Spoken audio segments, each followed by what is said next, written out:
১৯৭৫ সালে বাকশালের একদলীয় শাসনের পতনের পর ক্ষমতায় আসেন জিয়াউর রহমান। খুব দ্রুতই তিনি সাধারণ মানুষের সাথে মিশে গিয়েছিলেন। এর মূল কারণ তিনি রাজনীতি, অর্থনীতি এবং সমাজ জীবনে উদার নীতির প্রচলন শুরু করেছিলেন। দর্শক, জিয়াউর রহমানই বহুদলীয় গণতন্ত্রকে ফিরিয়ে আনেন। সব দল, পথের এবং মতের অনুসারীদের সাথে নিয়ে তিনি রাষ্ট্র বিনির্মাণে অগ্রসর হন। জিয়াউর রহমানের ভিন্ন আঙ্গিকের রাজনীতির ধারা নিয়ে আজ আলোচনা করব। সেই সঙ্গে আমাদের আলোচনায় উঠে আসবে সমসাময়িক রাজনীতির উল্লেখযোগ্য বিষয়গুলো। আমি ফারনাজ জয়ী, সবাইকে আমন্ত্রণ জানিয়ে শুরু করছি দেশ সাম্প্রতিকের আজকের আয়োজন। নিবেদন করছে RIL angle channel and square bar. সরকার, রাজনৈতিক দল ও বাস্তবতা, এই শিরোনামে আজকের আলোচনায় আমার মুখোমুখি হয়েছেন বিএনপি চেয়ারপারসনের উপদেষ্টা সৈয়দ মোয়াজ্জেম হোসেন আলাল। স্বাগত জানাচ্ছি আপনাকে। যেমনটি বলছিলাম যে জিয়াউর রহমানের ভিন্ন আঙ্গিকের রাজনীতির দর্শন নিয়ে আজ আলোচনাটা শুরু করতে চাই। আমরা যদি জিয়াউর রহমানের রাজনৈতিক দর্শনের জায়গা থেকে বিবেচনা করি, অন্যান্য শাসকের তুলনায় তাকে খুব সহজে আলাদা করা যায়। কারণ তিনি, যদি বলি, বহুদলীয় গণতন্ত্র ফিরিয়ে এনেছিলেন এবং একদম বাকশালের মধ্যে বিলুপ্ত আওয়ামী লীগকেও তিনি সুযোগ করে দিয়েছিলেন রাজনীতিতে ফেরার। জানতে চাই বাকিটা। আপনাকে ধন্যবাদ এবং দেশ টিভির এই অনুষ্ঠানের দর্শক শ্রোতারা যারা যেখানে আছেন, বিএনপির পক্ষ থেকে আপনাদেরকে শুভেচ্ছা। জিয়াউর রহমান সাহেবের জন্মটা এবং তার পরবর্তী জীবন কতগুলো ধাপের মধ্যে যদি আমরা বিভক্ত করি, সৈনিক জীবন, রাজনৈতিক জীবন এবং দার্শনিক জীবন, তিনটাকে মেলালে একটা জিনিস স্পষ্ট হয়ে ওঠে যে ইংরেজিতে একটি প্রবাদ আছে যেখানে কথাটা এভাবে বলা আছে, he is the leader who knows the way, goes the way and shows the way.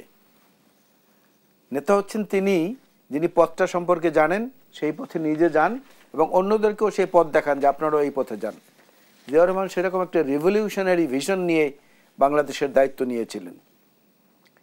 যেমন 1971-এ মেজর জিয়াকে প্রথম বাংলাদেশের মানুষ চিনেছে, জাতীয় সংকটকালীন সময়, স্বাধীনতা যুদ্ধের সময়। আবার 1975-এর 7ই নভেম্বর স্বাধীনতা যখন বিপন্ন হয়ে পড়েছিল তখন আবার তাকে চিনেছে, সেটাও সংকটকালীন সময়। এই দুটি সংকটের মধ্য দিয়ে তার নেতৃত্ব পরীক্ষিত হয়েছিল জনপ্রিয়তার নিরিখে। সেটা যখন তিনি রাজনৈতিক প্ল্যাটফর্ম হিসাবে নিজেকে মানুষের সামনে আনলেন একজন রাজনৈতিক নেতা হিসেবে, তখন কিন্তু মানুষ তাকে গ্রহণ করেছে এবং সে গ্রহণ করার মধ্য থেকেই তিনি তার অভিনবত্ব যে রাজনৈতিক গুণাবলী, বৈশিষ্ট্য, সেটা জাতির সামনে হাজির করতে সক্ষম হয়েছিলেন। যে কারণে আজ পর্যন্ত জিয়াউর রহমানকে বাদ দিয়ে বাংলাদেশের মুক্তিযুদ্ধ বলেন, গণতন্ত্র বলেন, বহুদলীয় মতবাদ বলেন, এগুলোর কোনোটাই তাকে বাদ দিয়ে ইতিহাস সম্পূর্ণ হবে না। তিনি কিন্তু সে সময় চাইলেই পারতেন বাকশালের ধারাবাহিকতা রক্ষা করে কর্তৃত্ববাদী শাসন কায়েম করতে, কিন্তু সে পথ অনুসরণ না করে একেবারে ভিন্ন পথে গিয়ে উদারপন্থী রাজনীতির ধারা প্রবর্তন করে তিনি জনগণকে সাথে নিয়ে পথ চললেন। এই বিষয়টি আপনাদের কতটা অনুপ্রাণিত করে?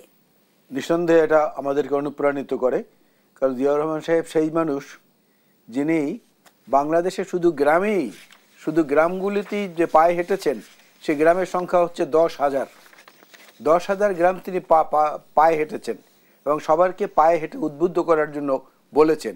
ভিন্ন মাপের রাজনীতির ড্রয়িং রুম থেকে তিনি রাজনীতিকে সাধারণ মানুষের মাঝে নিয়ে গেছেন, খালকাটার মধ্যে নিয়ে গেছেন, সমবায়ের মধ্যে নিয়ে গেছেন, তরুণদেরকে নিয়ে বাংলাদেশের জলসীমার প্রান্তে গিয়ে সেখান থেকে দেখিয়েছেন সেখানে কি সম্ভাবনা আছে বাংলাদেশের, সেখানে ব্লু ইকোনমির কি সম্ভাবনা আছে, বাংলাদেশের সীমানার মধ্যে কি কি সম্পদ আছে, এই সম্পর্কে যে তাদেরকে জ্ঞান দেয়া, তাদের ভবিষ্যৎ নেতৃত্বের পথটাকে আলোকিত করা, এই কাজটি তিনি করেছিলেন। নতুন কুড়ি নামক একটা অনুষ্ঠানের মধ্য দিয়ে পরবর্তীতে শিল্প সাংস্কৃতিক জগতে কারা জাতীয়তাবাদের বিপ্লব ঘটাতে পারেন তাদের সৃষ্টির পেছনেও তিনি। এবং জিয়াউর রহমান সাহেব হচ্ছেন সেই লোক যে সাংস্কৃতিক দিক থেকে বিচার করলে রঙিন টেলিভিশন বাংলাদেশে তার হাত ধরে এসেছিল। বাংলাদেশে যখন টেলিভিশনের রঙিন সম্প্রচার শুরু হয় তখন ভারতেও কিন্তু রঙিন টেলিভিশনের সম্প্রচার ছিল না। এটা অনেকে জানেন না বাংলাদেশে আজকে যে জিয়াউর রহমান সাহেব রাষ্ট্রপতির দায়িত্ব গ্রহণের পরপরই নিজের এবং পরিবারের সম্পত্তি তিনি গণমাধ্যমে প্রকাশ করে দিয়েছিলেন যে এই সম্পত্তির মালিক আমি এবং আমার পরিবার, এর বাইরে আমাদের কিছু নেই। এই চ্যালেঞ্জটা নেওয়ার মতো অবস্থাটা এর আগে এবং এর পরে আজ পর্যন্ত কোনো রাষ্ট্রনায়কের মধ্যে বা কোনো সরকার প্রধানের মধ্যে আমরা দেখিনি।